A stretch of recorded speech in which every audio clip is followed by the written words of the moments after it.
Welcome to Arcade Couch, the best place to chill with your friends and get your gaming goodness every Monday. My name's Dylan Blight. Joining me on the couch this week, Ashley Hobley.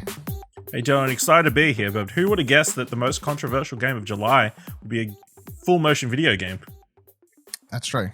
And now that you've mentioned it, I suppose we'll have to touch on it. Also here, Kieran Marchant. Aye, aye, Captain! Kieran will be talking about SpongeBob SquarePants in some due time. Also later in the show, we're going to be talking about Ghost of Tsushima. We're going to be talking about Phil Spencer saying some hot takes.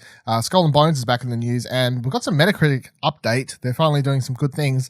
But first, since you're the one who mentioned it, Ash, do you want to explain what the Gamer Girl story is?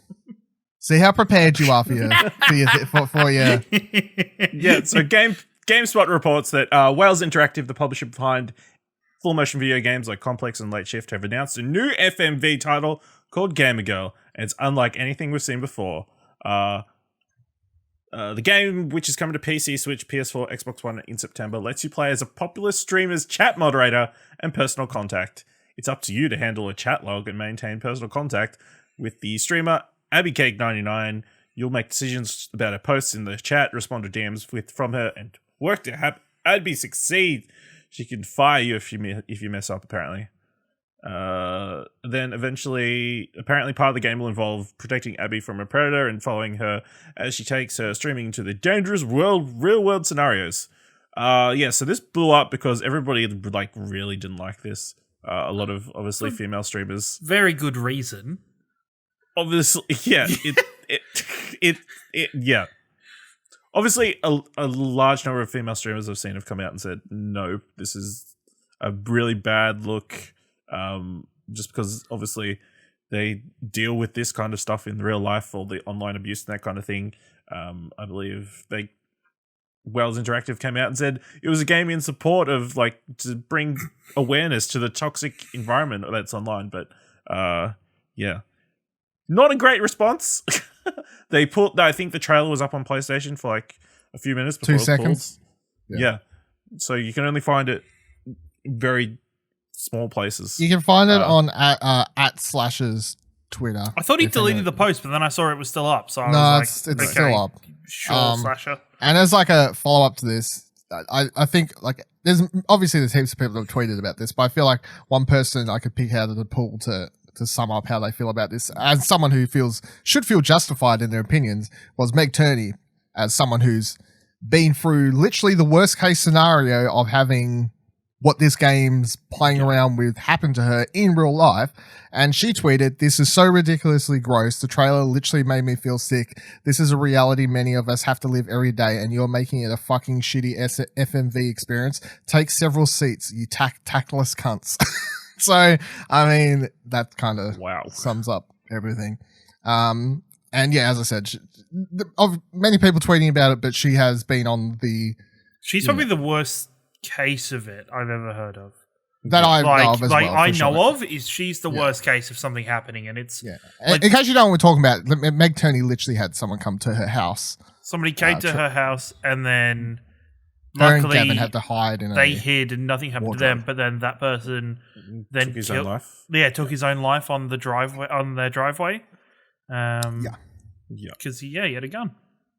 And I feel like the thing for this is most people are. I don't feel like everyone's argument for why this should be allowed is, of course, to fall back on people should be allowed to make games or whatever they want. And it's yeah, you can, and they're free to still put out this game, but. Yep.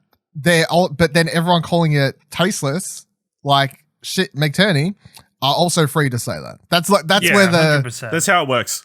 Yeah, that's how it works. You can make the art, but you also everybody else is free to criticize it. Yeah, exactly. It's such a thing that it's such. I don't think why do they need to bring quote unquote awareness to it? Why does to use that as a kind of your reasoning behind creating it? I think is so. Crappy, no, I don't think that was the reason. No, exactly. I don't. Yeah. They're just trying to cover their asses. That's 100% the truth. But it's so messed up. There's I believe Sweet Anita's going through some stuff very legitimately with this at the moment. Who's a big Twitch streamer? There's a number of female Twitch streamers that are going through this shit real life, and there's no way. Even trivializing it that a quote-unquote moderator would be able to fix and stop it, and that is messed up. And like, I'm really surprised that this game has made it onto PlayStation and Xbox. I'd be fully aware of this game making it onto Steam, because Steam's full of shitty games like this, where it's like, why is this a game? Why is this here? But Xbox and PlayStation generally has to go through a little bit more kind of authorization and processing from each company, and I don't know. I feel like from the outset, unless you're someone who's actually, I guess maybe the people who look at these trailers could have nothing to do with, or actually any care about, quote unquote, the gaming world, and they could watch this trailer and whatever and be like, yeah, this looks like a thing that's perfectly fine. Like, obviously has no reason anyone would get upset about this. It's it seems like a fine video game, and then it comes out, and of course the internet very quickly reacts negatively. So maybe they had no clue. And also, I don't know what the brand deal is there. Like, I don't know. I guess the publisher pays to have PlayStation, Xbox push it. That's usually how these things like work even out just to get trailers on. But even just like PlayStation having it up and then taking it down as soon as there was backlash is like I can't believe that nobody at PlayStation saw this and went, yeah, that's a bad idea. I don't reckon it was checked over that much. I reckon it was taken down not because the social media person was like, oh, whoops, everyone seems to be getting angry. I guess I'll take this down.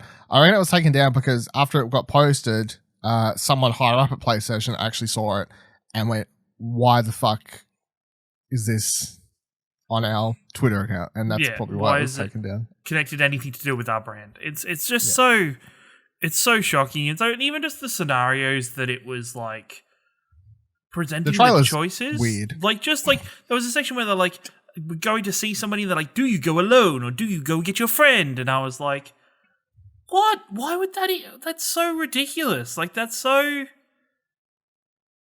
It was just, it was just. It's also just in everything we talked about a couple of weeks ago, in the last 4 weeks, we've had all these stories about women coming out against abuse within lots of gaming communities, including like the Twitch space, to then make a video game about the worst case scenario of what some of these people can do and release a trailer for it. It's like, is your finger not like as far away from the pulse as possible to release this trailer at this point? Anyway, yes, that's stupid. Will it come out? I say yes.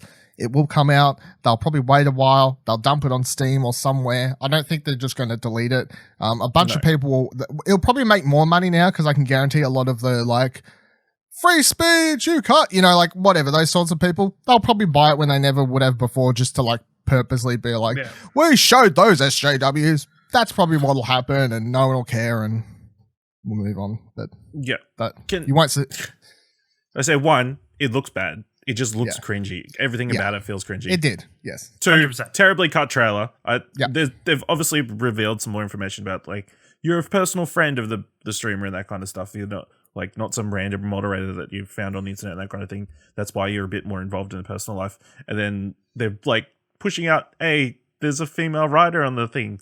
The actress who's involved is like improvised and co-wrote the script. The thing that came out with, I think it was on Paladin Amber's Twitter, is where I first saw everything going off with this. Yeah, she then had a screenshot posted of the dev team, and it's like 10 white dudes, just 10 white dudes, and I was like, oh no, it's like perfect meme material. Yeah, I'm like, oh god, okay, sure.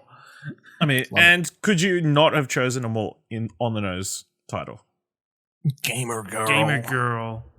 Look, I'm cruising around with, I'm going to cruise around Twitch at some point later and just wait for one of them Twitch streamers to get a life decision and be like, and what do I do, guys? Like, it was just so bad. It was just. Talking about potentially bad video games, let's talk about some reviews and previews, and we'll kick it off with you, Kieran. You played SpongeBob SquarePants Balfour Bikini Bottom Rehydrated. What a tile. You wrote a review for it. Tell us your thoughts on SpongeBob. Do you know the idea?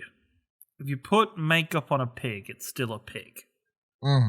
That is SpongeBob SquarePants in a point. Like, it's literally, they've made the game look really pretty good, actually. Like, I think the aesthetic Would you of the say game, it's rehydrated? Like they've had a lot of rehydrated. water? Like, that's exactly what they've rehydrated it. They've literally there was rumors about this game having a rushed development cycle and just kind of being pushed through really quickly by THQ Nordic, and that definitely shows. I think most of the time in development must have been spent on making the game look good and overall just kind of making it aesthetically pleasing. I think the style definitely fits it and makes it feel like you're watching the TV show. Like, it's a lot more closer now. Going back and checking the old color palette was very murky and like nothing popped, and now everything's really poppy and really, really nice to look at. The character models are really good. As I said in my review, the only thing that kind of is a sore spot or it stands out is the fact that Clancy Brown isn't voicing Mr. Krabs in the game. It's Joe White, who also did it originally when the game first came out. But yeah, the rest of the game is just... I don't know if you looked this up, but did they actually re-record the lines or did they just like They re-polish re-recorded the lines. No, they re-recorded everything. So they did it. Yeah, they did everything again. You know what? You'd think if they re-recorded lines as well, they might have added a couple extra lines. Because I think I heard "You've just been killed by the Sponginator" a couple hundred times throughout. You say this, but let me chuck this one in. Medieval, a game that doesn't have much voice acting. They re-recorded all of the dialogue for that when they did the remake last year. Yeah, but Medieval was They re-recorded that. They re-recorded that. Like, yeah, but Medieval is made with love and care and attention and affection. And this wasn't. Like, this is like everything about this game is just so frustrating to play. Like death is so common in this game for the most stupidest of reasons, and everything is so inconsistent. There is water areas that are death zones, but sometimes you would land on it and you would bounce off and you just bounce straight back to the land that you had previously jumped from, or other times you would just instantly die and it would just kill you straight away. And there was no kind of rhyme or reason. There was one section where there was a puddle of water that was being used under a platform, and it was nothing, and I stepped in it and died. It was just, there was so much stuff that could potentially kill you and just have no explanation of why it killed you. There'd be times where you would try and do a jump and stomp kind of move on an enemy, and your character would just kind of slide off the enemy's hitbox because it didn't quite land properly and just awkwardly. My question for all this is, because obviously this is all game design from the original game. Do you think you're having more problems now because it's 2020? And do you reckon if you was reviewing the original back in the day, you may have had less problems? The thing is, original back in the day, I wouldn't have questioned this because it's just kind of what it was. It is what it is. I don't expect it. Yeah. The thing was, and it's unfair to compare it, but when we're playing 2020 games where we've just come off playing The Last of Us, we've just come off playing Final Fantasy, we've had to play Ghost of Tsushima, and all those games have dick all load times. The load times are really good in all of those games.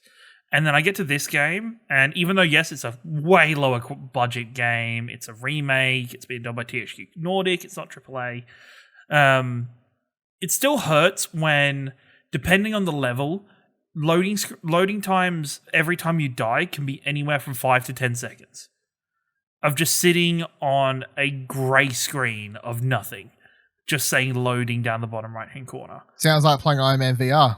Boom! Got him. It was just so frustrating, especially when, if there were sections where you were trying to work out how exactly you're supposed to jump to it, because even that, jumping mechanics and everything about this game is just old and nothing's been kind of polished up or touched or fixed. There were platforms that I was trying to jump to and they looked like they were the same as the platforms everywhere else in the level, but really they were background scenery for the level, and I would just fall straight through the platform and die. Okay.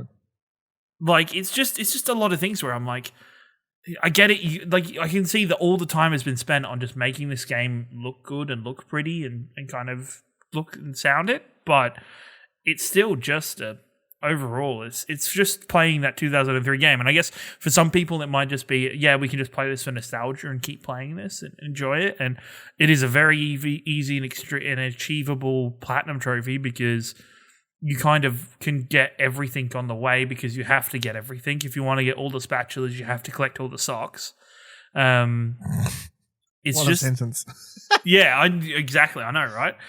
You've got to you've got to collect everything you need to kind of do it, and then like after you finish the gameplay, half of what you'll be doing after is just trying to find out the easiest way to farm shiny objects, which is like the collectible money currency in this game.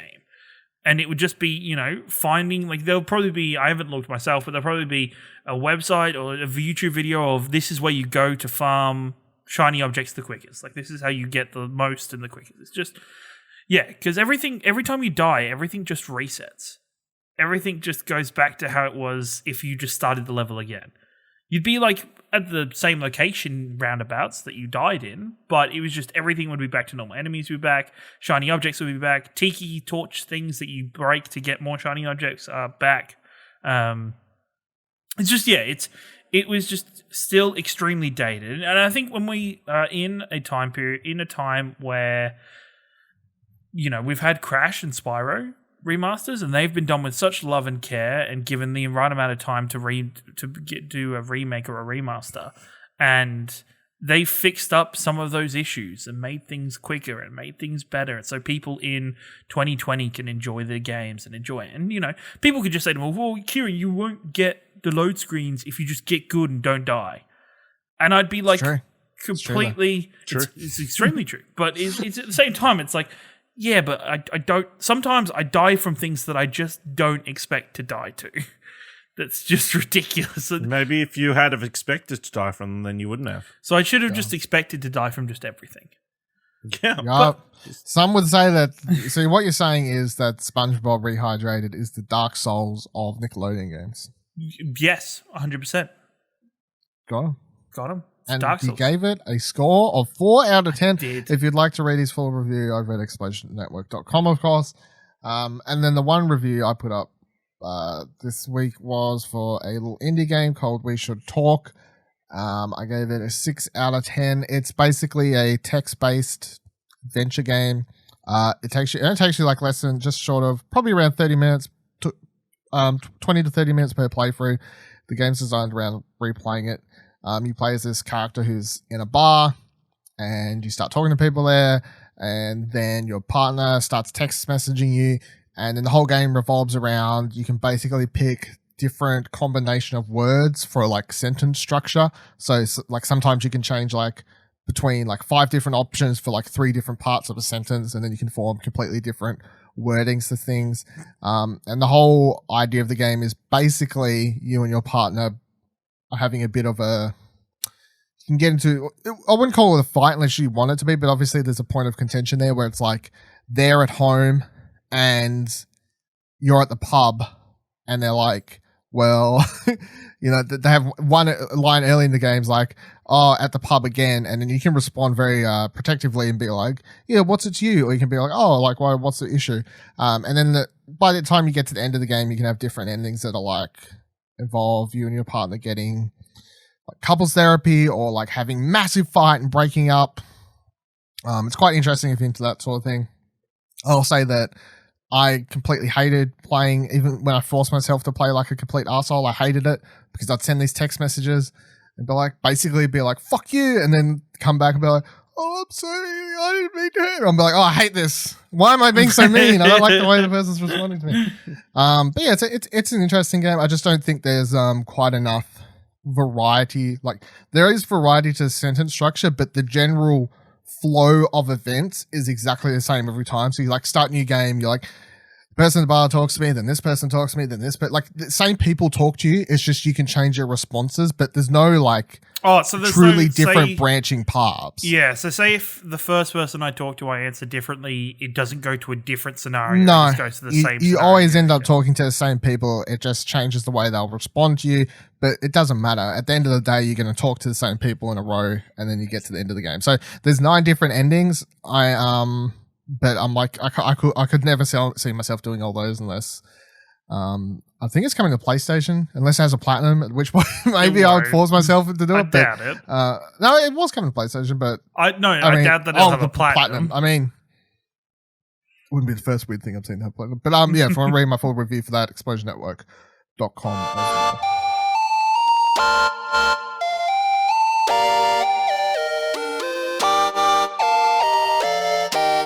Alright, so first thing, kicking off with the news, let's talk about reviews.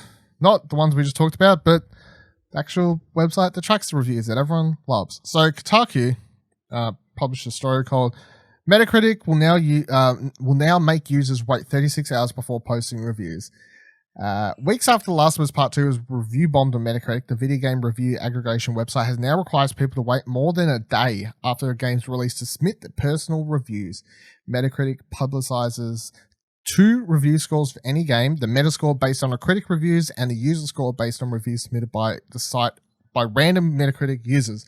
In the past, users could begin posting their scores for games as soon as they release without necessarily even having the time to play the game. Now, Metacritic has confirmed to Kotaku that it's implemented a new waiting period to try and cut back the number of obviously erroneous user reviews. So, of course, this is kind of all coming off the back of a couple of weeks ago where we did talk about, everyone hated The Last of Us. Last of Us Part 2 got review bombed. I haven't checked it for a while, but it was sitting around 30s, 40s, I think. It got up a little bit towards the 40s, I think, but it basically got review bombed. Of course, games aren't the only thing that get review bombed on websites. Movies get it too. Metacritic, IMDb user score, what have you. I think I've talked about Rotten Tomatoes get the same thing. So it's not like a video game specific thing, but I do think video games probably get the brunt of it and definitely the most prominent, aggressive part of it. Like for every one big movie that has it, I feel like there's 2 games is what I'd say. I feel like there's more games than movies. Yeah. Okay, other than Last of Us, name 2. Anything with a female star? I mean... Well, you would say the same thing about movies. Nah. I feel like most of the time it's like... It's only like the big stuff in movies, I find. Whereas people review bomb small stuff in games.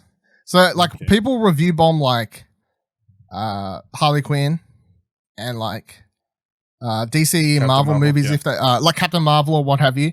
But it's once again, this is like the hardcore nerd fandom. You'll never see review bombing of a movie that's not part of quote unquote nerd fandom, is what I think.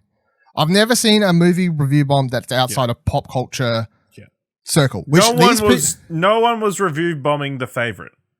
No, that's exactly right. And I guess my point is that I think the correlation there is the same people that are probably review bombing Harley Quinn are probably review bombing The Last of Us Part 2. Yeah, correct. Because people have this stigma that their review bombing is going to directly do something can ruin the money that the companies are making and affect people to stop them from buying the game. What do you think about this then, Ash? 36 hours. Do you think it's a good decision? Do you think it's going to make much difference? I think it's a good decision. Let them stew on it for 36 hours going, damn, I can't post my review yet. And then they'll probably forget. And then everybody can get on with their lives. If only.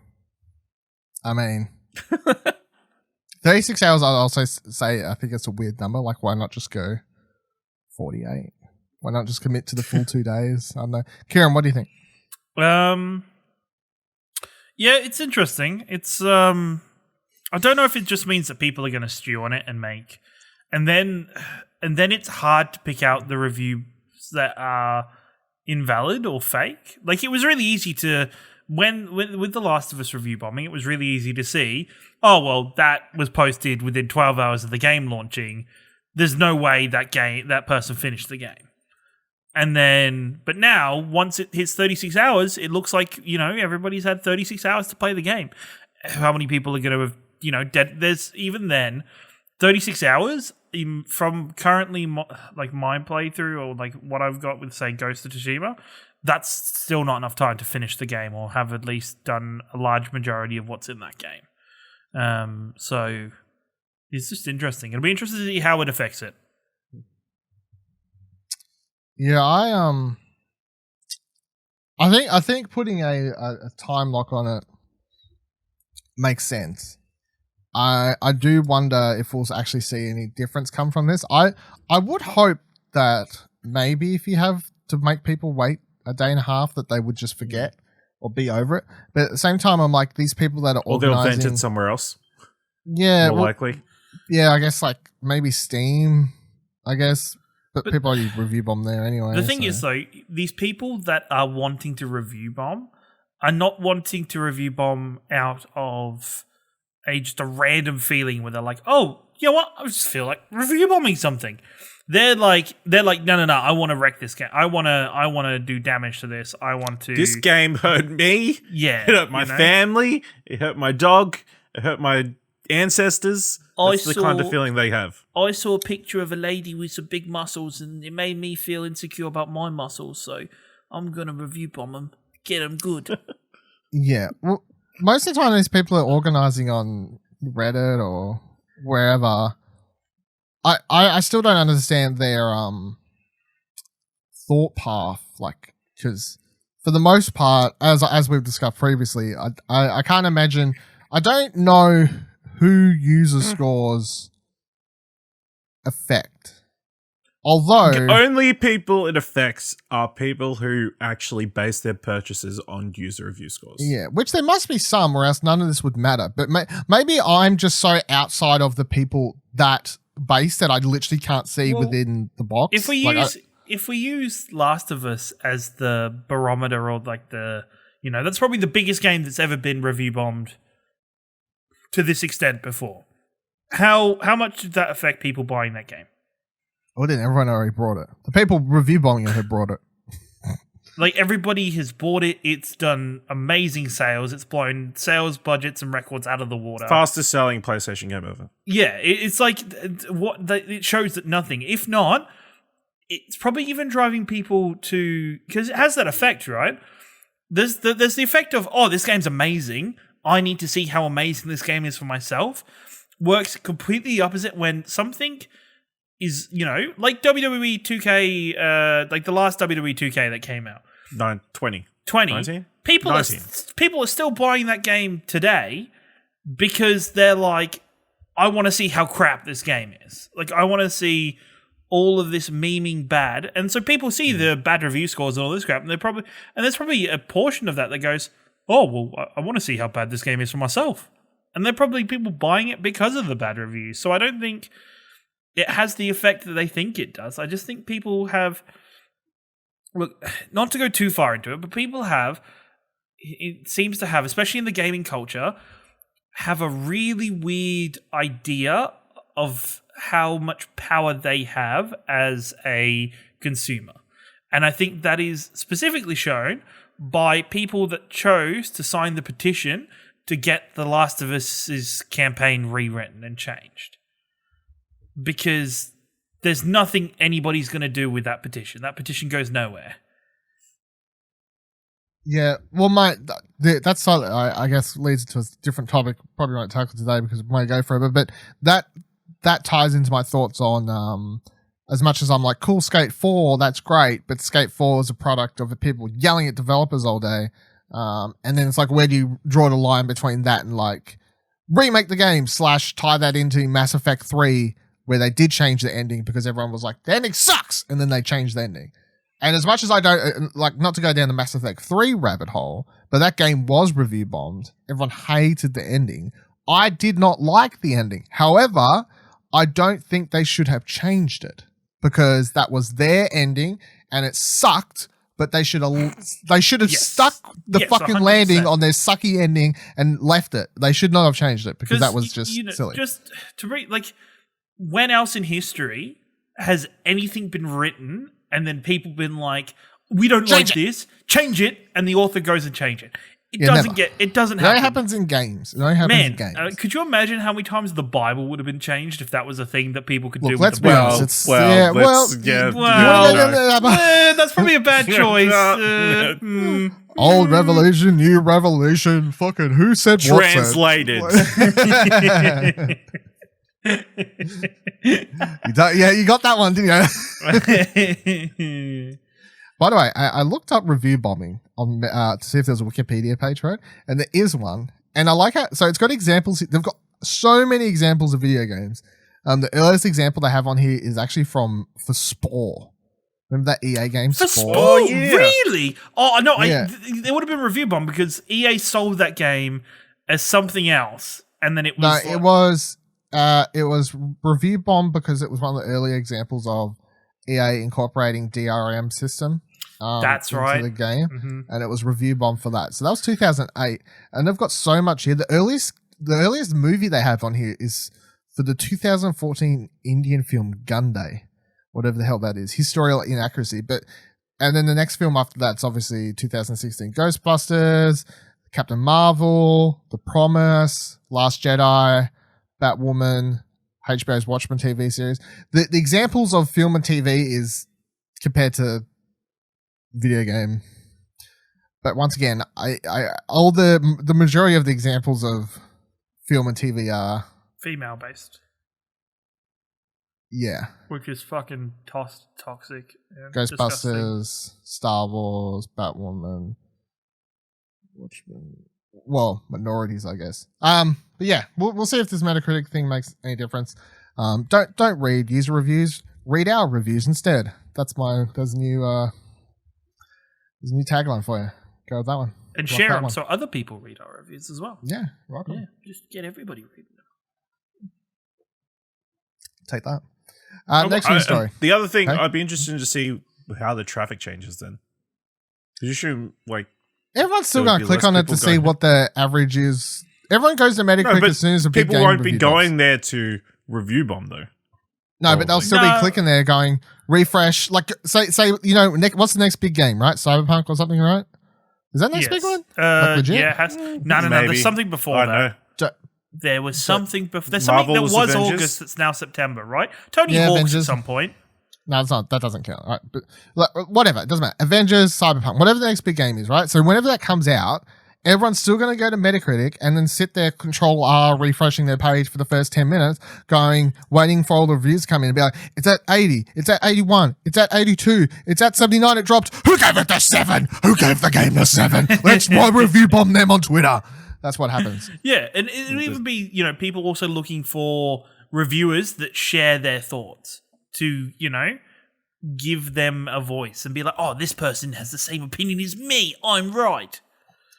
These aggregate websites are good if you're looking for just a way to find a bunch of reviews and maybe even look for certain kinds of opinions. Not to get angry at people, but just out of interest. Like, anytime I go on Metacritic or something, OpenCritic or whatever, and if I love a game, and if I love a game, I don't like reading other people that love the game. I'm like, I've already wrote about why I love it.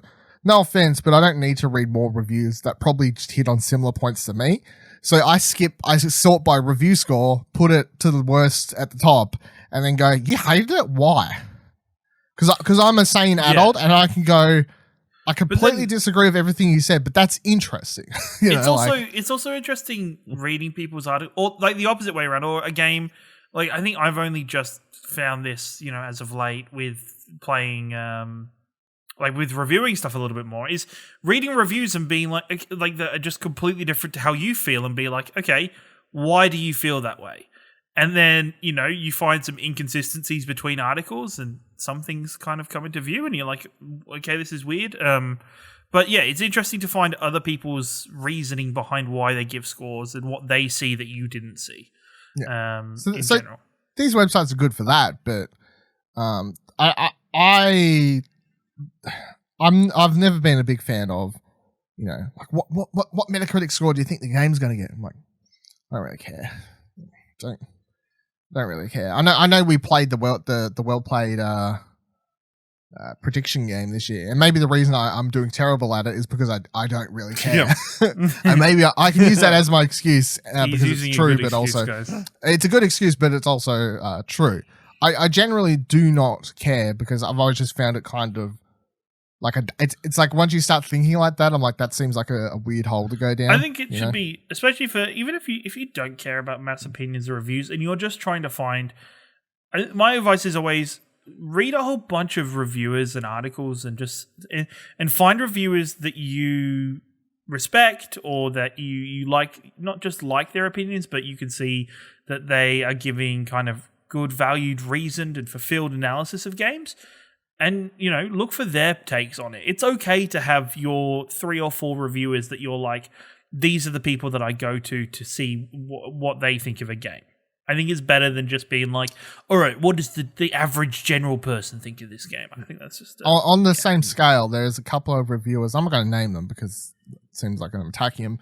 But there are a couple of reviewers out there for big outlets like IGN and GameSpot and stuff that generally seem to have the opposite opinion to me.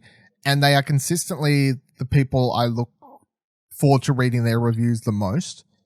Weirdly. Like, if a big game comes out and I love it, like, what did so-and-so give it? And if they love it too, I'm like, oh, wow, this game must be really good. If they don't like it as much as me, I'm like, well, that's probably normal, but because that's kind of what I've come to expect. The same is said for movie reviewers. Over the years, you get used to some of the big names at your Rolling Stones or your Empire Magazine and what have you, where I'm like, this person seems to constantly hit the same thought train as me. This person consistently seems to hate everything I like. And the same sort of thing where if I see them, I'm intrigued to know what they think, even if I know they usually hate what I like, just because it's interesting. Because at the end of the day, I know I've spent probably too long on this topic at this stage, but reading a review to me it should be entertaining no matter what.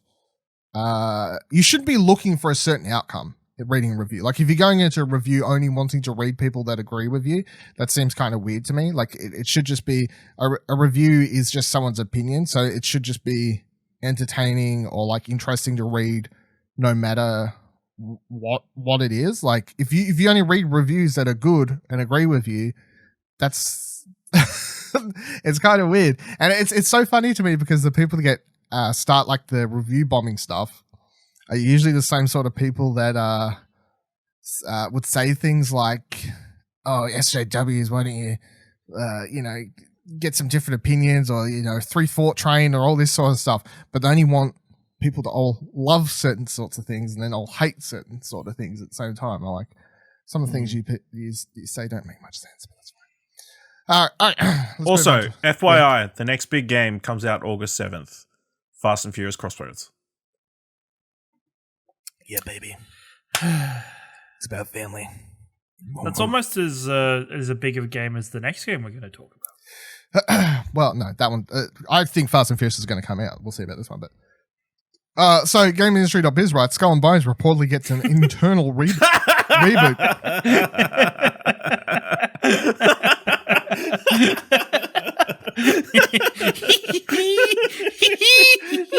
You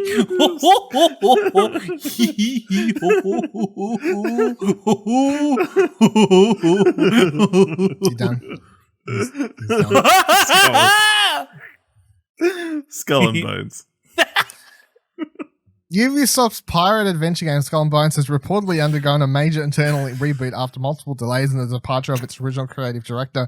According to sources speaking to Video Games Chronicle, Skull and Bones is being revamped away from the premium model of their Ubisoft open world titles to more of a, quote, live storytelling model inspired by elements of Fortnite.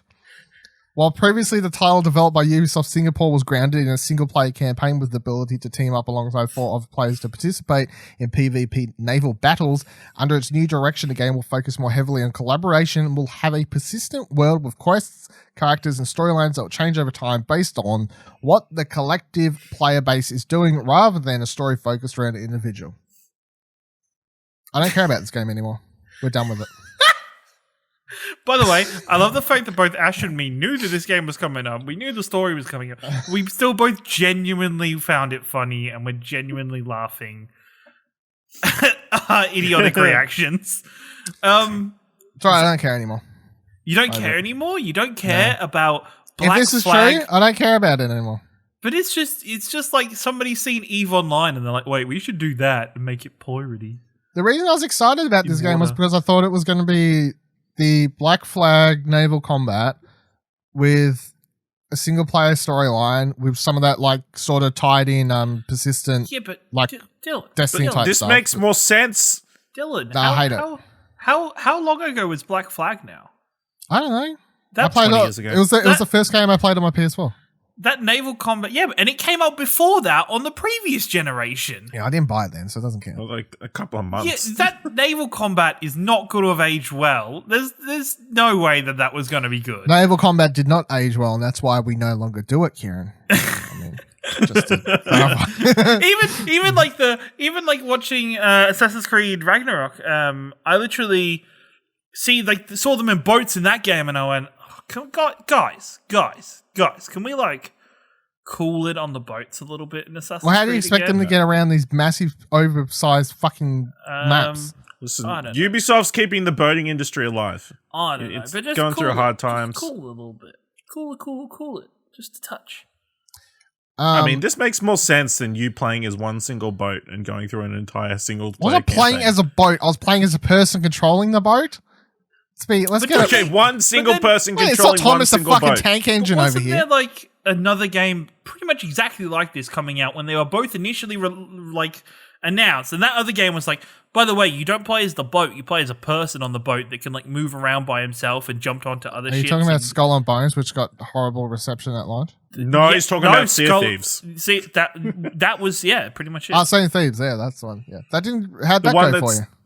It's still going. Still got a very committed well. fan base. Still, Yeah, it didn't go well at launch though. But it got. Thing is, mate, it got launched.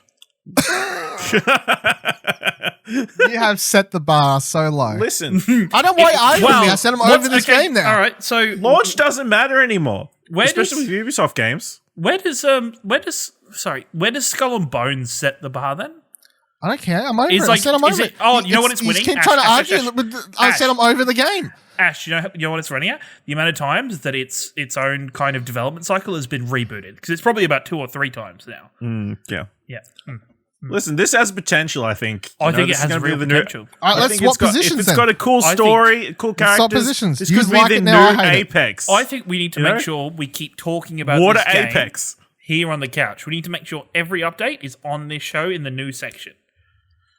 All right. Listen, boat battle royale. That's what I want. Yeah, Ashley's No, you gonna be don't. there. Ashley's going to make it an esport. He's gonna be number 1 player in the esports scene. Listen, Arcade Couch is now the number 1 Skull and Bones fan cast. Yeah, on the internet. let's go full all in. You know, when Dylan was behind it, we just didn't see the motivation, but now we see the motivation, and it just happens to coincide with the time that Dylan has jumped off ship.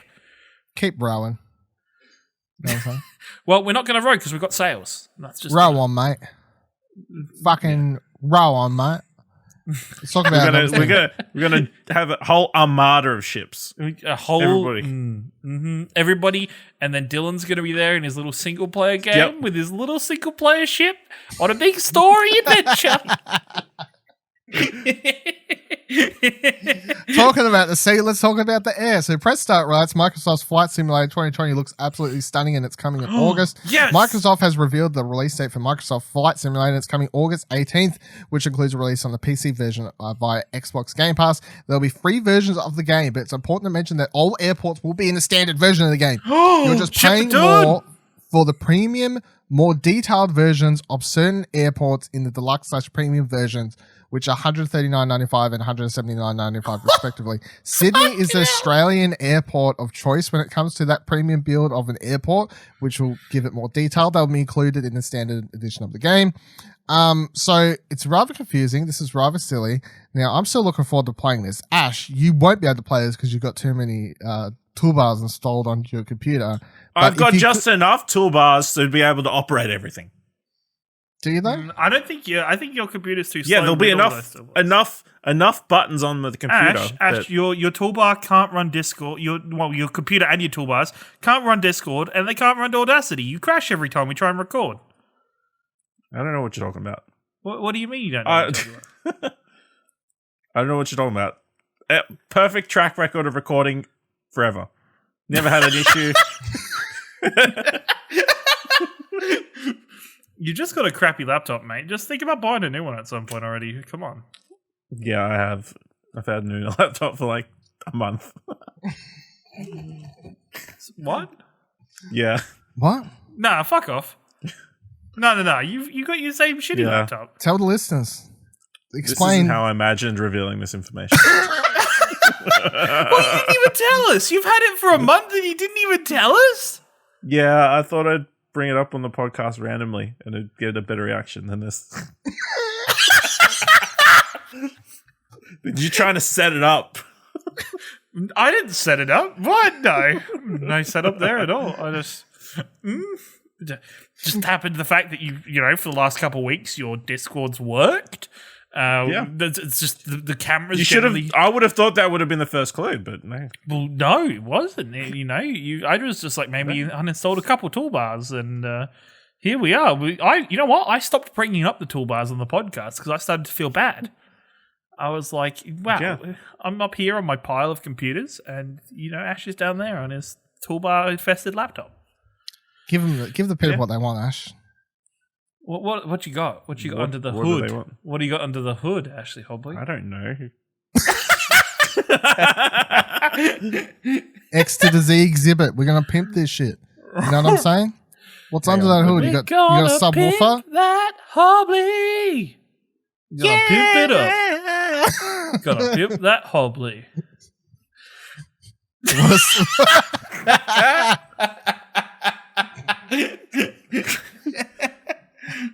Intel Core i7-9750H CPU. Intel HM370 chipset.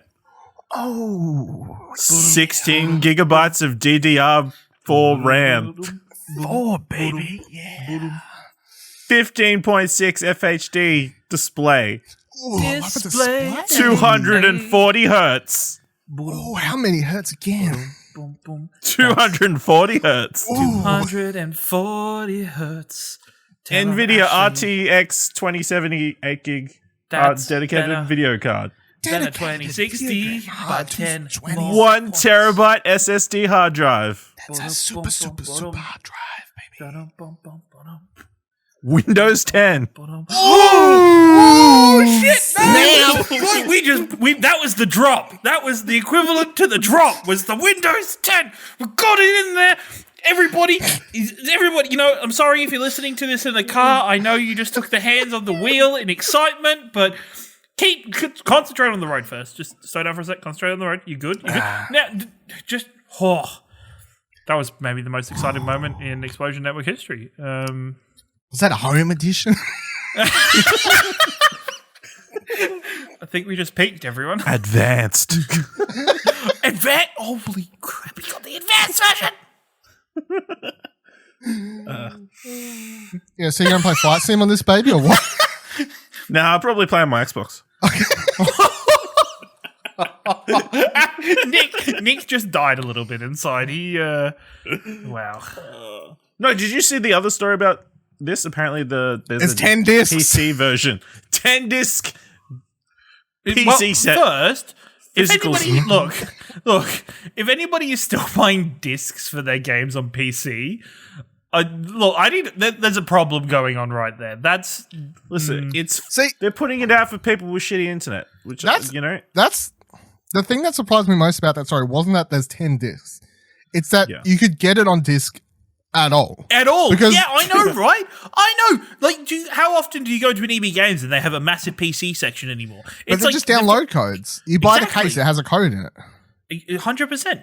Code? Do you just go to Steam? Yeah. Or, yeah. So Graphic people are like, Games oh, this has 10 discs. I'm like legit discs? Not like fake discs with codes on them? Like, the thing is, for most people that have the ability to play this game in high quality, making it worth buying on PC, they probably don't have a CD drive.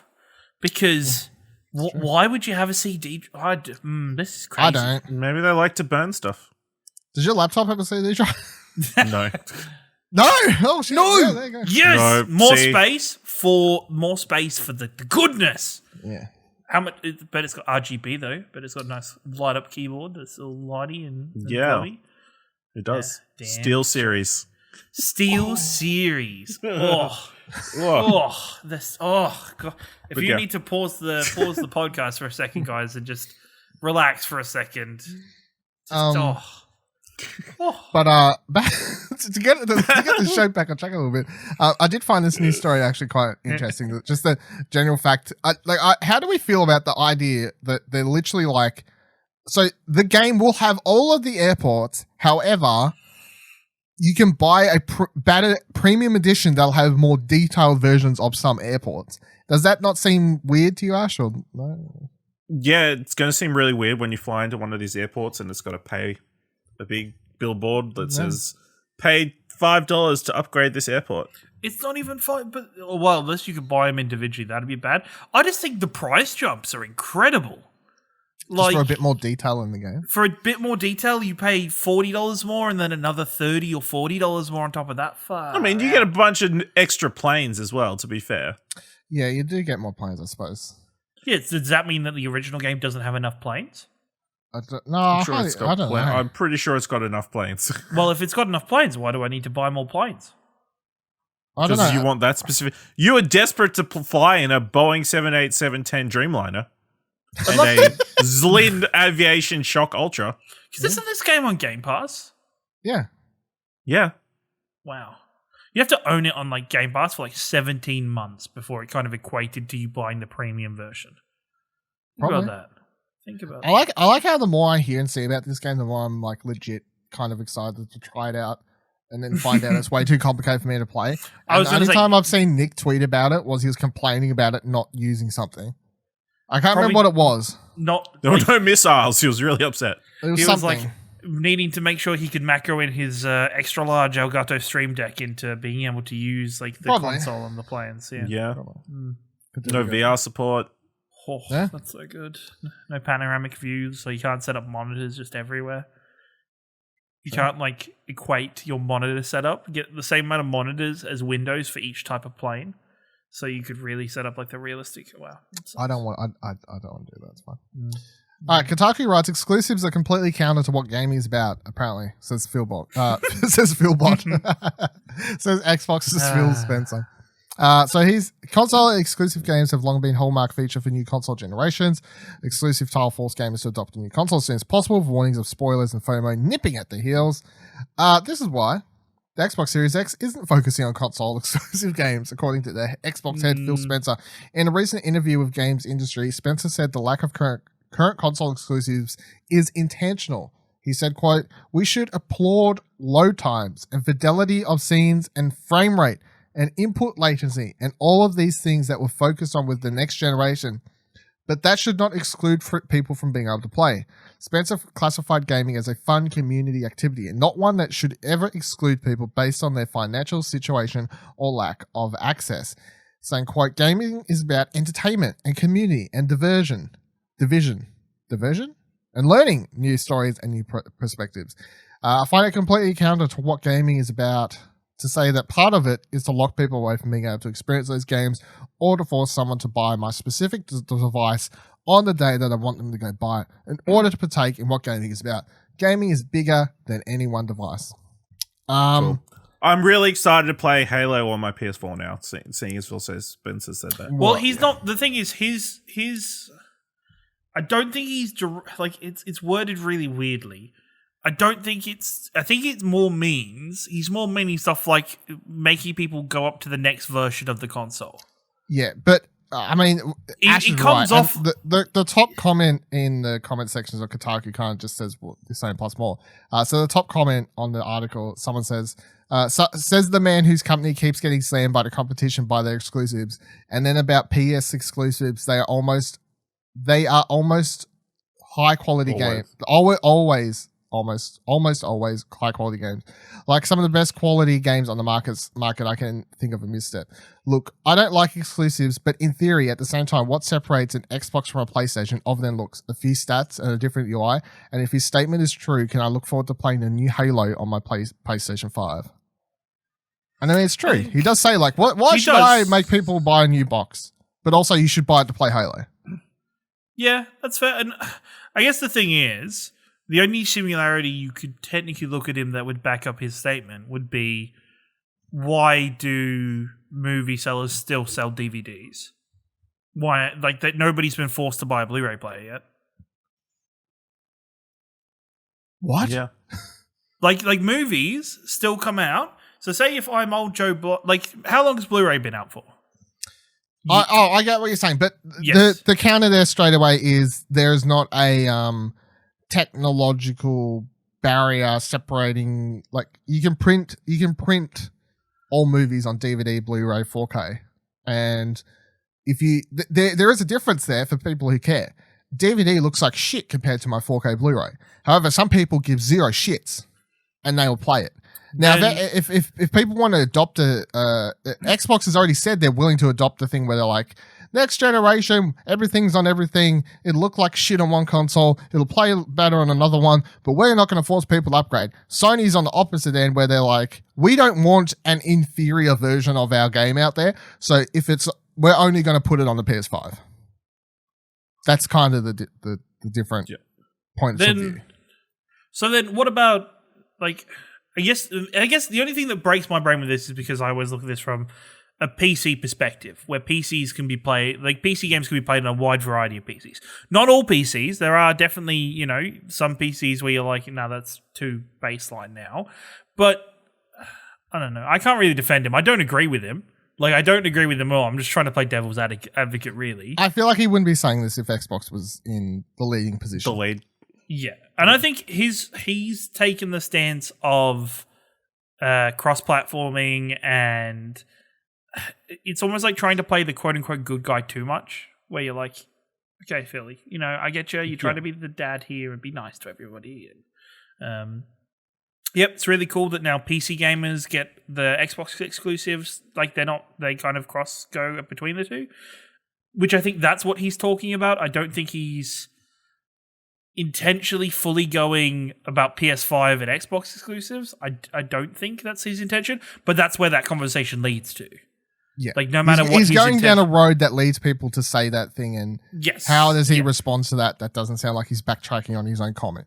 If someone was to legit ask him, he would just be backtracking on his own. Yes, 100%. Words. It's a case of he's only talking from a quote-unquote Xbox ecosystem conversation, and not talking about cross-company, console, then like rival consoles. Anyway, I mean, yeah. It's like why, it's the same discussion as why all games aren't also put onto Nintendo Switch, and why developers have to go so far out of their way to make games work for Nintendo Switch, because they have to change so much about the game to make it work. Yeah. Again, the key thing about this is, hey, why do I need to buy an Xbox Series X then? Yeah. Why? You don't? Other than it looks pretty. That's it. I think Microsoft just kind of intends on... Looks prettier, runs faster, but that's it. I just don't think... I don't know. Microsoft's really weird, but I think they're just trying to come at it from a different angle, and I don't know if it's going to work. You know what? We might, in 5 years' time, look back at this and go, fucking hell, Microsoft, you're geniuses, and you've changed the way that gaming is. 5 years' time, we could also very much go, fucking hell, Microsoft, you idiots. Why did you do that? I feel like it will be more by accident than anything else. Well, and to be fair, when was the last time Xbox put out a game that was worthy of being on another console? Ori and the Will-O-Wisps? I guess. What before that, though? I'd have to Forza Horizon. I'd also say all of the Gears games deserve to be. All of the third thing is they have the last half of this generation, they have just sucked at first party, because you could kind of tell from a strategic point they've just kind of went, fuck it, we've screwed ourselves this generation. Let's just start building towards the future. My foot in this race is not trying to make sure that PlayStation win. I would actually. I read this story and I go, why? This seems silly. And I just feel like they're doing a horrible job, Phil Spencer included, at marketing the Xbox. Now, I could turn out to be horribly wrong. Like, the Xbox could release and it could sell quite well, and Xbox does well. And next week, they could blow us all away. Yeah, well, that's the important thing. I was about to say that. Like, at the moment, I feel like they're doing a horrible job at trying to sell that console.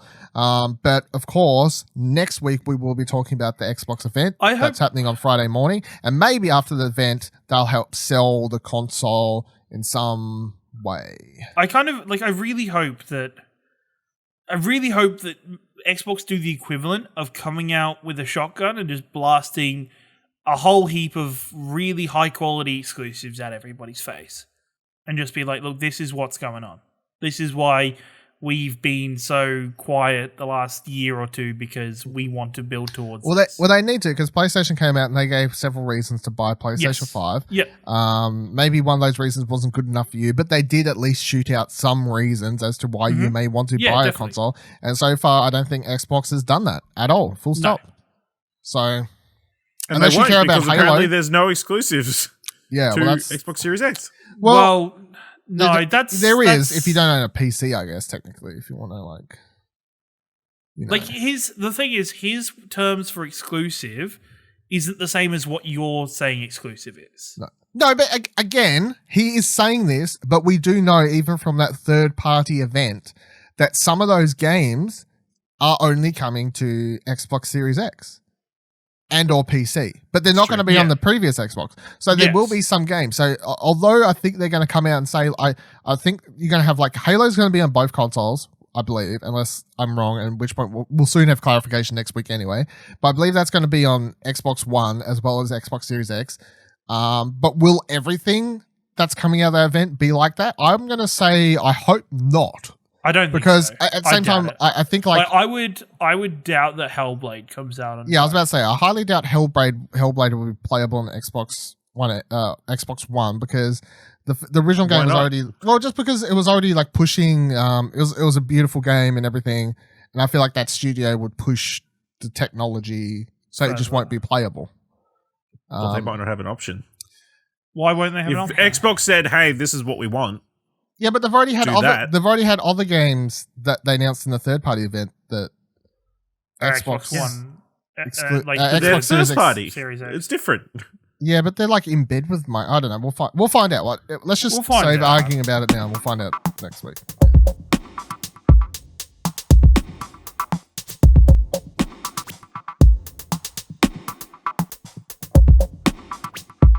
We're going to talk about, you can dive into Ghost of Tsushima in a second, but firstly I want to talk a little bit about Little Reaper.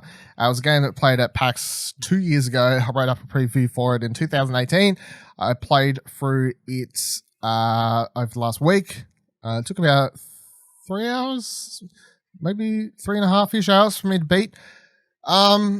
It's okay.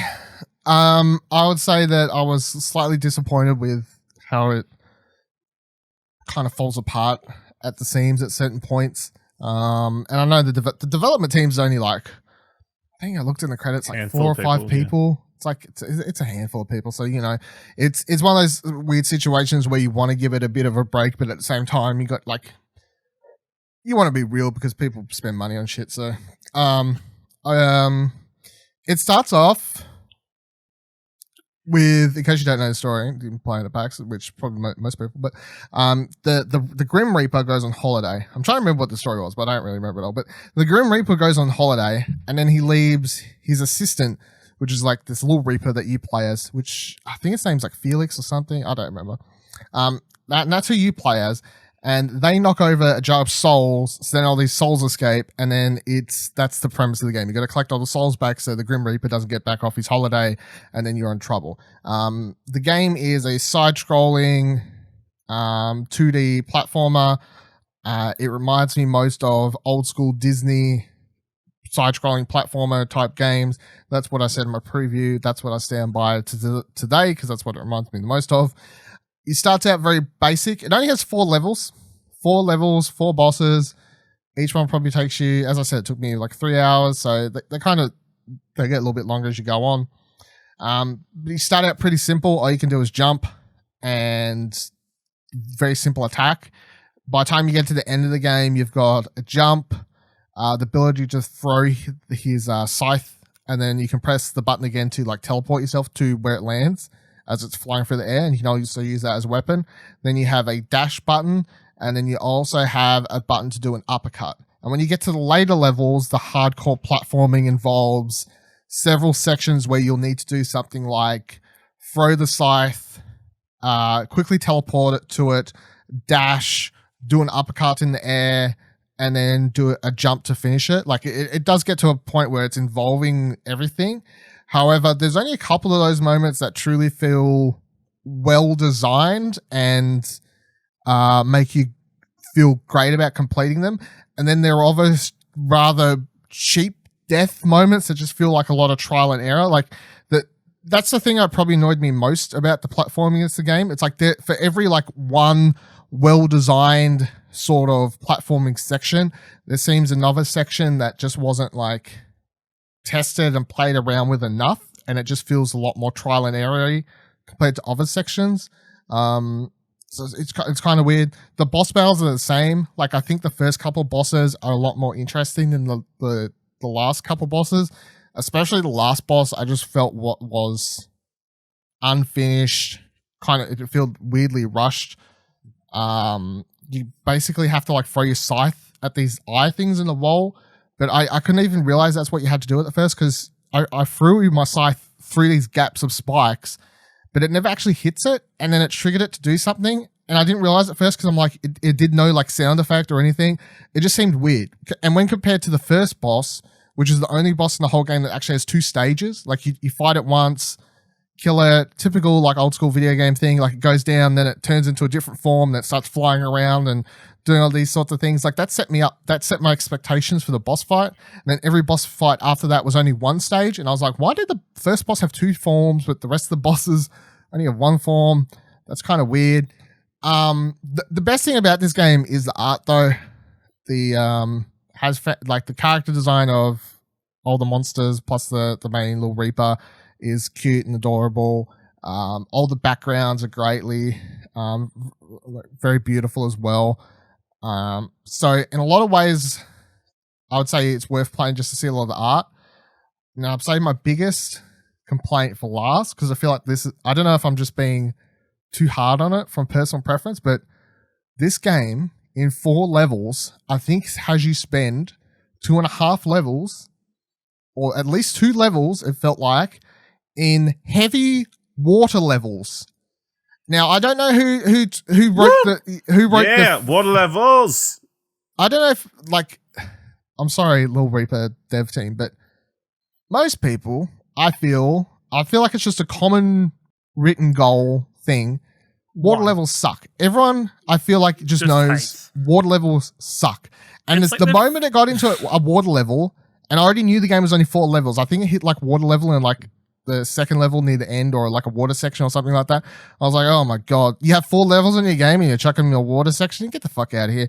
And then as they continued showing more and more water sections, I was like, are you kidding me? Like, you have 4 levels in your game and you're going to spend this much time doing fucking water level sections? And they're annoying. They're tedious. It does that whole thing where, of course, you're getting weighted down because it's water and there's fucking water monsters to fight. And that was the part of the game that started annoying me the most. I'm like, really? You're going to put fucking water sections in? I mean, it makes sense. So many people drown every single year, so why wouldn't there be a water level?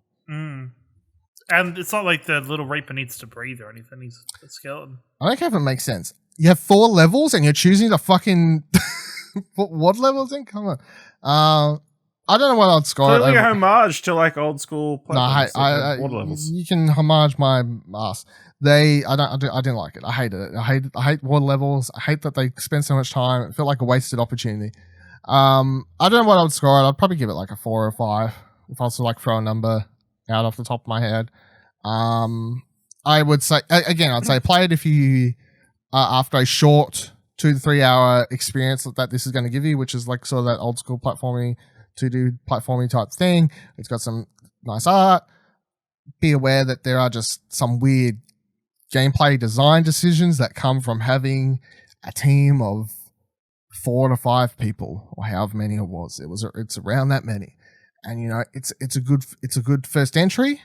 I would be keen. I hope it does better than what I'm currently talking about it as, because I can see there's obviously a love gone into it. However, just needed it's weird to say it needed more time because they'd been developing it for so long, but I don't know how much they've been developing it for years, but like I'm sure that was part-time amongst maybe studying and working and whatever else. I don't know what they were all doing, but yeah, that's Lil Reaper. It's out. I think it's out by the time you listen to this. It was out in like the 20th something. It's out next week anyway. By the time it's out this week as I'm recording it. So today's the 20th that people are listening. I think it's out in like a couple days. I can't remember if it was the 22nd or 23rd or something like that. It's out. Definitely not out yet. It's Couple definitely days time. yeah, it's out in a couple days time. It's like $9, I think, or something like that on Steam. If you want to buy it, that's the only place you can get it. The Steams. All right, so let's talk about the big game of the week. No one's finished it, but we'll get some impressions. Ghost of Tsushima. I've not played it. Ash, how do you feel about it? I'm having a lot of fun so far. Obviously, it's very much feels like an open world, unlock sections, collect-a-thon, pretty much like a Ubisoft game to a certain extent.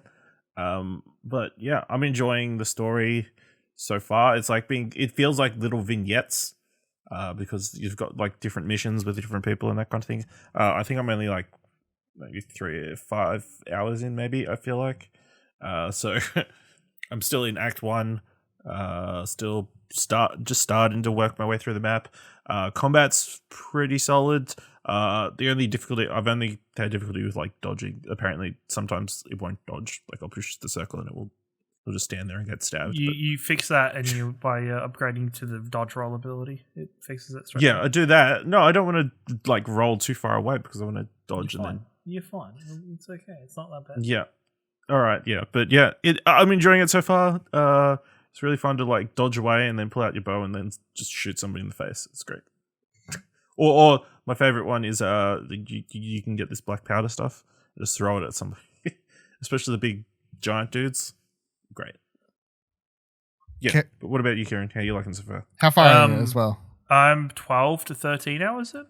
Oof. Yeah, because I did like 4 hours yesterday and then I played for like most of today. And I've like barely like I already know my problem with this game is not problems in bad, but like so when the game opens up into the open world section, it doesn't even like kind of point you in the direction of this is where the next mission is if you want to go there. It just kind of goes, all right, there's the map's open now. Do what you want. And so I've just spent a lot of time exploring stuff. I find I think it's so different now that a lot of the open world games I've played recently, as soon as you kind of start, majority of the map or what you can see around you is majority kind of revealed, where Ghost of Tsushima is just a blank slate and it's just go clear the fog of war and go discover things and talk to people and find out where stuff is. I think I understand what I'm going to do already. I know I'll probably clear the first area for the first act, and then for the second and then the second or third areas, I'll be like, I'm good. I'm just going to keep playing the main story. Like, I'll just keep doing the main stuff. I'm really like I've barely touched the main kind of quote unquote tales they're called. I've not played many of those. I've mainly been doing just side missions. Like every time you kind of come into a side mission, depending on it can just be a random side mission or it can be connected to a character that you're trying to like kind of talk to and get on your side, and those kind of turn into several side missions in a row that kind of link together and tell a longer story. They feel like they're an episodic kind of samurai TV show or just in a little bit. Like it's just its own little capsulated section. They've all got like their own title card. Yes. Like end card. Yeah. So. Some of them are a little bit shorter. Some of them are a bit longer. I'm doing at the minute, there's like, I'm kind of hooked at doing, there's missions around legends or stories. And you go speak to like the bard or the storyteller. And then you go track down like legendary weapons or items or somebody who could teach you a move or something. And those I found really fun. Like they're really dynamic. The scenery and the changes around it's really fun. I've never spent so much time in a photo mode in a game before. I'm not somebody who really takes many screenshots or stuff in photo mode. But this game, I'm like all the time when I see a cool background or a cool kind of moment where sometimes after you finish a mission or you finish an objective, it'll kind of cut away to then Jin doing something else. So like I've got like a cool shot of Jin kind of sat on a stump drinking sake while he's like sat next to like a burning encampment that I've just cleared. That looks really cool. I'm really loving this game. I think it's a lot of fun. I think the combat has taken me a little bit to get used to. I sucked at first, and I think I was very worried when I first came into this because this was a game I felt like I could You know, I could read stuff beforehand. I wasn't entirely invested yet. And a lot of people were saying it's kind of hard. There's no lock-on feature, which can be a bit janky. Yeah, the camera was the biggest camera. You have to start. kind of manually in battle. You have to kind of get used to manually adjusting and fixing the camera yourself. To make sure you can see people. And the other thing is like seeing characters, like there's like different characters have different kind of attack animations to show you when they're going to attack or how they're going to attack. And sometimes you kind of have to change your camera to be able to make sure you can see their sword arm. Because sometimes there's people with shields that if you see too far to one way, you can't see their sword. It's really hard to predict when they're attacking for me a little bit. The only other gripe I have about there's only two things that I'm like, man, please fix in this game. One of them is I really need there to be a quick way to change outfits, because in this game there's a lot of outfit changing with you get like a kind of traveling clothes that do give you kind of bonuses to how much of the map you show when you're walking around, and it kind of how much of the fog of walls goes. Yeah, it kind of helps you clear the fog of war quicker. But then there's also, you've got your sneaking costumes, you've got your like one that's good for battle and stuff. And so the amount of times I'm having to go into the menu, go to the costume section, switch over costumes, I wish there was just a quick kind of custom wheel. Just commit to one. Well, no, because like I've got travel clothes for traveling, Ashley. That's why they're called travel clothes. And then when I get there, I've got like a range of items now that I'm like, what do I need? What do I feel like doing? It's realistic. You don't just randomly just... It's not this. You cannot call this game realistic, and it's part of the reason why I love it so much. Because this game, after playing Red Dead the last couple of weeks and playing Last of Us Part 2, which I would say are both kind of more gritty, reality-based games that are trying to make everything... Zombie simulator, Western simulator. It's as gritty as possible. Everything is realistic, and this is how it'd be. It's so nice that this game is so, and I said it on Twitter, so gamey that I can just pick stuff up while I'm on my horse. I don't have to get down and pick it up. I just literally, he does an animation to pick it up. The platforming in this game is very kind of simplistic. It's simplistic in terms of you look at gaps and you're like, there's no way I'm jumping this gap, and you jump it every time. You seem to make it. The game almost propels you to make sure you make it, and it just seems a little bit floaty. And it's like, okay, sure. But overall, I'm loving this game. I'm loving the storytelling of this game. It makes you at the start, because of story reasons, it makes you feel bad for trying to use the stealthy kind of ghost mechanics. So I'm like, when I first got into this game, I was like, no, I love doing that stuff. I'm gonna murder everybody. I'm gonna do that. But no, at the minute, because of this first act and how Jin's character is in this first act, every kind of encampment or anything, I walk in the front gate, and you press the up to do the stand down or the standoff, and you just call everybody to you, and you just start fighting your way through as a samurai. That's all I've been doing for this part, and I've had so much fun doing it. I think I've unlocked the first 3 stances. I think there's only 4. Yeah. So. There's 4. There's 4 4 stances. There's 4 stances that make it easier to fight against certain also, enemies. Tip for everybody, because I've only just learnt this, and this just really annoyed me, because I probably would have the 4th stance by now if I'd already known. Because you get the stances by killing an enemy leader at each of the camps. Some of those camps have an objective to watch them or learn them or analyze them. Yeah. If you learn from them and you kill them, you get 2 points towards your stances. You get 1 for each. You get 1 for each, which I didn't know about, so I've only ever been getting 1 for each person I've killed so far. It's great. So you go search, find the guy, you see, you observe him, then you do standoff, and then he comes out all the time because he's right next to you, because then you can kill him real quick. That's interesting. That's it. But yeah, other than that, I'm having a lot of fun. Just there's lots of stuff to explore. It's fun. Every time a little songbird rocks up, I'm like, dude, I'm following that bird.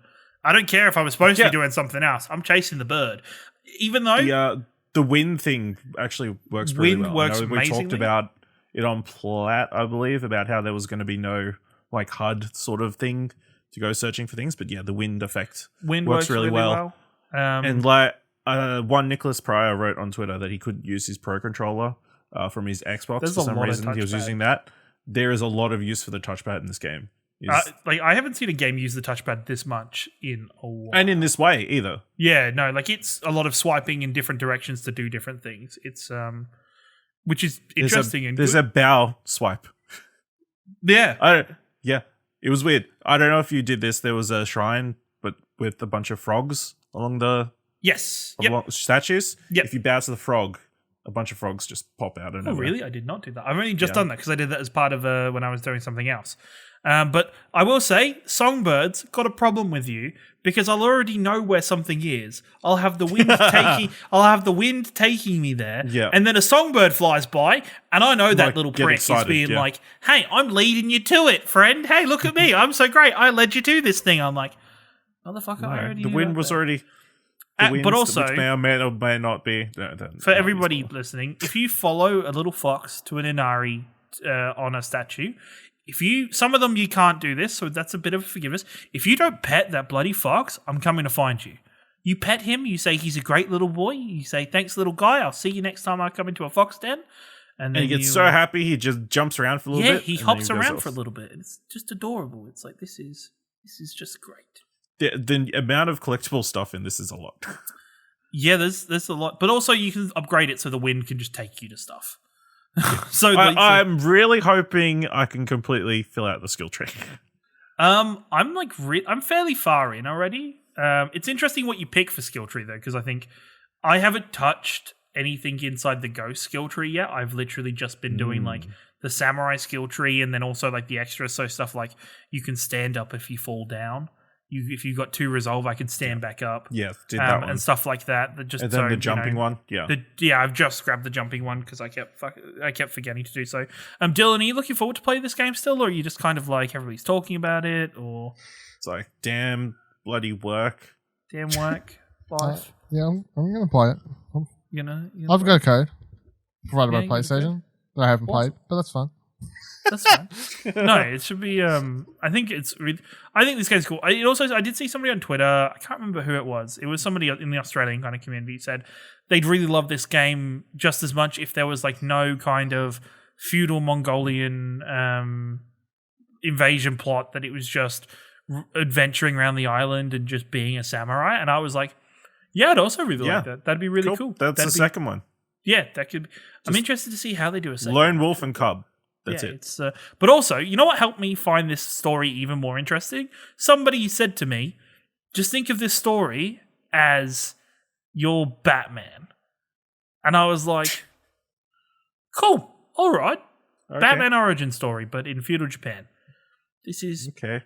Yeah. I didn't really need to add that. I think it's fine the way it is. But it also on top of it. But yeah, it just... Does that make Lord, what's his name, Alfred?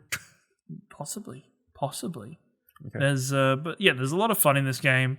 I think people should definitely jump on and play it if they've got a PlayStation. It's the last big PlayStation exclusive before PlayStation 5 comes out. So if you have, if you played Last of Us and you're like, man, I want something, want a bit of a change, want a bit something that's not as full on and intense, and you just want to have some fun and like. Then I think Ghost of Tsushima is just perfect. I think, and Benny from 8-Bit said that this was a palate cleanser on Twitter, and when I was talking to him about it, and I think, yeah, it's definitely a palate cleanser in gaming at the moment. Anything else, Ash? No, I think we've covered pretty much most of it so far. I could gush about this game, but I don't want to ruin stuff for you. Yeah. It's pretty much, yeah. Yeah, I'm pretty excited to play more. That's good. That's always a good sign when you've got a game and you're excited to play more of the game. Even if you get like a couple of hours, or even like half an hour, I think you can do something and you'll get a little bit of joy out of it. I always think there's like I jumped on for half an hour before we started recording because I finished watching something and I was like, yeah, I'm jumping straight back in. I had like 45 minutes and I still found something to do and something to clean up and adventure. Yeah, I'm not starting the game with half an hour though. Like I presume, of course. I presume the opening chapter. I don't want to. The prologue takes probably like an hour. Yeah. Also, everybody, it sounds like a great idea beforehand, and I wanted to do this. Don't play this with the Japanese voice actors because which really disappointed me. They balked it. Haven't. They've balked this. They haven't done facial capture or mouth animation for the Japanese voice acting, so it's just the English voice acting with the Japanese dubbing over the top. Yeah, and it looks really bad. I gotta be honest, I'm glad this is one less thing I have to worry about because I was considering for a long time playing it I wanted in to. Japanese. I set it to Japanese. I watched the first cutscene and I went, "Can I change this mid cutscene, please? This is really off-putting." Yeah. And I was like, "No, I have to wait." Because I think I saw Nick or someone also on Twitter call out the other thing that I was worried about in the lead up to this, which was that if I was playing it in Japanese, I would miss understanding random stuff happening around me because it wouldn't be subtitled. Because I think I don't know because I haven't played this. Some of the stuff that I think Nick is saying that there's no subtitles for, I actually think is the enemy speaking Mongolian. And no, I would imagine there's probably like some characters in the background. Yeah. Well, because people cry. I know, like I was going through the temple, there was like a lady crying in the background. Okay, fair enough. You wouldn't be able. That would be in Japanese, but wouldn't be subtitled. That was my worry. Yeah. Which would be like the incidental background people. Yeah, which you don't think about when you're playing your game in your native tongue because your brain just processes everything that's happening. But the second you're playing something in a different language, yeah. Also, at least that's something they can fix, though, and I think they've seen enough response.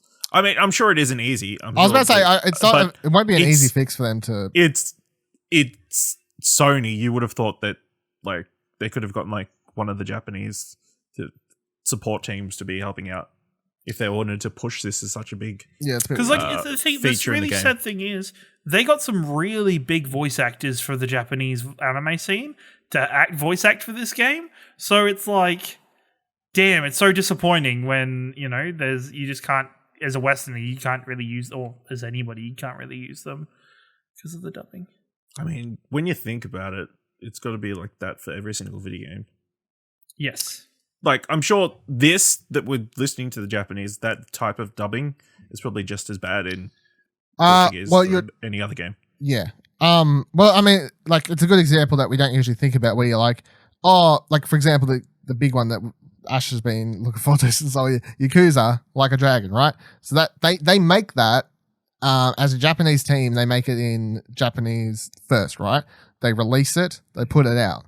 Then we're like, how come it takes so long to come over to Western audiences? And it's like, because not only do they have to re-record all of the lines in English, but then the amount of work that goes into both localizing the script so it makes sense in English, but then also fixing the animation so we don't have the issues we're talking about now is a lot more than people give credit for, I think. And that's the thing. Because I think the localization... It would be a timing thing as well. I'm sure it takes longer to say certain things in Japanese than does Oh yeah, for English sure, and for sure. Things, which but the throws scenes out. The localization is another part I think people don't, that people just completely forget about. They're like, but you just chuck it in Google Translate and you go. It's like, no, lots of different things in different languages mean different things. So you got to... The Japanese language sometimes just doesn't have a word for things that we have words for. Yeah. So, I mean, it's a bigger process than what people think. Cool. So we'll talk more about it on Plat, I'm sure. I reckon we'll do a spoiler cast in the next week or so. It's 2-3 weeks. I was about to say week or two. Calm down. How long do you reckon it's going to take to beat this fucking game? Dylan's not going to have enough time to play it, so... I was going to say, Dylan, are you going to read it? You can do it. It's fine. I hate this game. I haven't even started, but I hate this game. So... It's going to win you over, don't worry.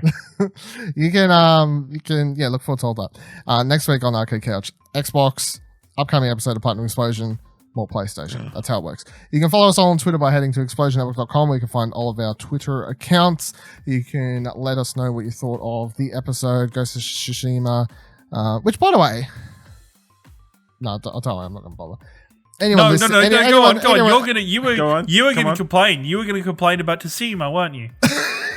You were going to play about the name, weren't you? Tsushima? Tsushima. It's the T silent. Tsushima. Yeah, it's Tsushima. Yeah. Really? It's fine. I'm not just correcting you. It's fine. The T silent. So, I mean, to be fair, I've let you get away with it 500 times. So, at this stage. You can email mailexplosion.com with the subject line Arcade Couch, and we will see you here next week, same time, same couch. Bye.